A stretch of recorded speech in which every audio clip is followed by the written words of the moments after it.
ಇಲ್ಲಿ ಅಮಿತ್ ಶಾ ಅವರು 370 ತೆಗೆದಾಗ ಈ ಲಡಾಖ್ ಅನ್ನ ಒಂದು ಕೇಂದ್ರಾಡಳಿತ ಪ್ರದೇಶ ಅಂತ ಘೋಷಣೆ ಮಾಡಿದೆ.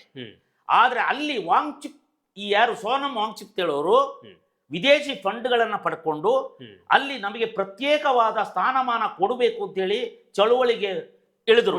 ಈ ವಾಂಗ್ಚುಕ್ ಕೂತು ಅವರನ್ನ ಅವರು ಬಿಜೆಪಿ ಕಚೇರಿಗೆ ಬೆಂಕಿ ಕೊಟ್ರು, ಕರೆ ಕೊಟ್ಟು ಬಿಜೆಪಿ ಕಚೇರಿಯನ್ನ ಧ್ವಂಸ ಮಾಡಿದ್ರು. ಇದಕ್ಕೂ ಬಿಜೆಪಿ ಸರ್ಕಾರವೇ 370 ತೆಗೆದುದರಿಂದ ಅಲ್ಲಿ ಈಗ ಶಾಂತ ಪರಿಸ್ಥಿತಿ ಮೂಡಿರೋದು. ಹಿಂದೆ ಆಗುತ್ತಿದ್ದಂತ ದೇಶ ವಿರೋಧಿ ಚಟುವಟಿಕೆಗಳಿಗೆ ಲಗಾಮ್ ಬಂದಿರೋದು ಈ 370 ತೆಗೆದ ಮೇಲೆ.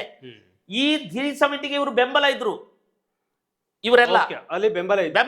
ಮತ್ತೆ ಈ ಚೈನಾ ಅಲ್ಲಿ ಒಂದು ಚಿಕನ್ ನೆಕ್ ಅಂತ ಬರುತ್ತೆ, ಆ ಚಿಕನ್ ನೆಕ್ ಅನ್ನ ಒಡೆದು ಬಿಟ್ರೆ ಇವರಿಗೆ ಸರಾಗವಾಗುತ್ತೆ ಚೀನಾಕ್ಕೆ. ಇವನು ವಾಂಗ್ಚುಕ್ದು ಚೀನಾಕ್ಕೆ ಬೆಂಬಲಿತ ವ್ಯಕ್ತಿ, ಪಾಕಿಸ್ತಾನ ಬೆಂಬಲಿತ ವ್ಯಕ್ತಿ.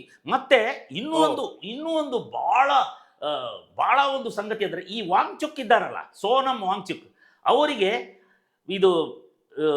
ಇದರಿಂದ ಸ್ವೀಡನ್ ಮತ್ತು ಅಮೆರಿಕದಿಂದ ವಿದೇಶಿ ಹಣ ಬರ್ತಾ ಇತ್ತು. ಈ NGO ಒಂದು ಕಟ್ಕೊಂಡಿದ್ದಾರೆ ಅವರು, ಅದನ್ನೇ ಅವರು ವಿಜ್ಞಾನಿ ಪರಿಸರ ತಜ್ಞ ಅಂತೆಲ್ಲ ಹೇಳೋದು.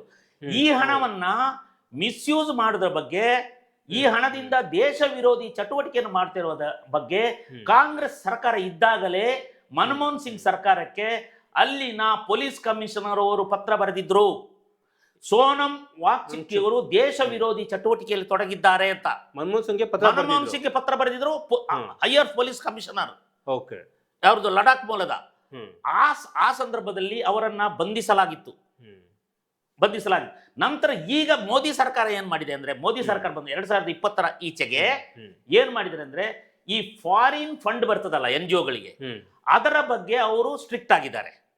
ಯಾವ ಉದ್ದೇಶಕ್ಕಾಗಿ ಈ ಹಣ ಬಳಕೆ ಆಗ್ತಿದೆ ಅಂತ ಹೇಳುವಾಗ ಈ ಸೋನಂ ವಾಂಗ್ಚುಕ್ ಇದ್ದಾರಲ್ಲ, ಅವರು ಈ ಸ್ವೀಡನ್ ಮತ್ತು ಅಮೆರಿಕದಿಂದ ಫೋರ್ಡ್ ಫೌಂಡೇಶನ್, ಅಮೆರಿಕದ್ದು, ಸ್ವೀಡನ್ ಯಾವುದೋ ಒಂದು ಸಂಸ್ಥೆ, ಇವರ NGOಗಳಿಗೆ ಬೇರೆ ಬೇರೆ ಹೆಸರಿನಲ್ಲಿ, NT ಹೆಸರಿನಲ್ಲಿ ಮತ್ತೆ ಇವರು ತಗೊಳ್ಳೋದು ದೇಶ ವಿರೋಧಿ ಚಟುವಟಿಕೆ, ಒಂದು ಮತಾಂತರ, ಇದೇ ಸೈನ್ಸ್ ಇವನು ಪರಿಸರ ಇದ್ದಾರಲ್ಲ, ಮತ್ತೆ ದೇಶದ ವಿರೋಧ ಎತ್ತಿ ಕಟ್ಟುವ, ಪ್ರತಿಭಟನೆ ಮಾಡುವ ಇಂಥ ಶಕ್ತಿಗಳಿಗೆ ಉತ್ತೇಜನ ಕೊಡುವ ತರಬೇತಿಗಳನ್ನ ಮಾಡ್ತಾ ಇದ್ದಾಗ ಇವರ 2 ಫೈನಾನ್ಸ್ ಲೈಸೆನ್ಸ್ ಅನ್ನ ರದ್ದು ಮಾಡಿದ್ರು ಮೋದಿ ಅವರು.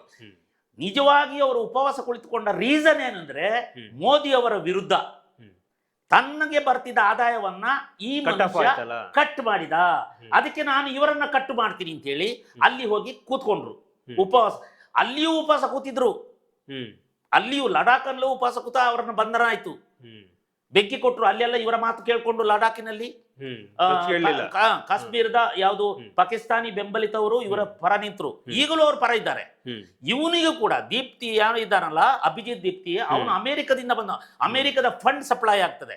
ಇನ್ನೂ ಒಂದು ದಾಳ ತೀವ್ರತರ ಆದ್ರೆ 2,000 ರೂಪಾಯಿ ಅಲ್ಲಿಯ ಚಳುವಳಿಗಾರರ ಅನೇಕರಿಗೆ ಕೊಡಲಾಗುತ್ತಿದೆ. ಈಗ ಇದಕ್ಕೆ ಕರ್ಕೊಂಡು ಬರುವಾಗ ಇಲೆಕ್ಷನ್ 2,000 ಪರ್ ಡೇ ಈಗಲೂ ಕೊಡಲಾಗುತ್ತಿದೆ. ಇದು ರೈಟ್ ನ್ಯೂಸ್.